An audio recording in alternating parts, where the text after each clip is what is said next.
النهاردة هنتكلم عن زيت جوز الهند العضوي وفوائده الرهيبة لشعرك وبشرتك، وإزاي تستخدميه في نظامك الغذائي الصحي. زيت جوز الهند البكر غذائي وتجميلي علشان طبيعي ومعصور على البارد من غير أي إضافات، يعني استعماله آمن جدا.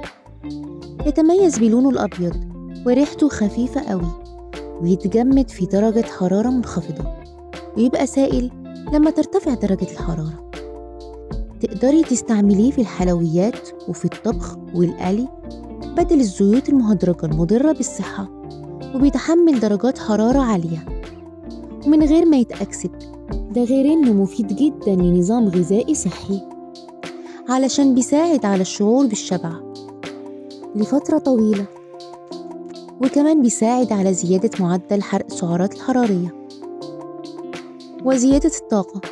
واستعماله بشكل منتظم بيساعد على زيادة المناعة وتحسين صحة الدماغ وحمايته من الزهايمر.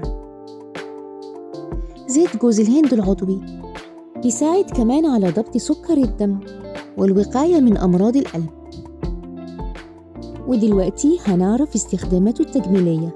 زيت جوز الهند العضوي أحسن مرطب للبشرة، يعتبر من أحسن الزيوت لحل مشاكل جفاف البشرة وتقشير الشفايف، ويستخدم كمان كمضاد للفطريات والالتهابات.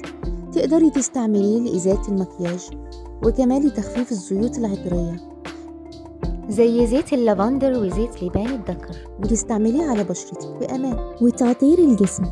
ولو ضوافرك بتتكسر بسرعة ممكن تستعمليه كدهان بشكل يومي، هيديكي ضوافر صحية. ولو شعرك جاف ومتقصف استعمليه كحمام زيت لتغذية بصيلات الشعر وترميم التلف، ومن غير ما يغير في لونه أو يغمقه. تابعونا عشان تعرفوا المزيد عن أسرار الزيوت الطبيعية وإزاي تستخدميها لصحتك وجمالك.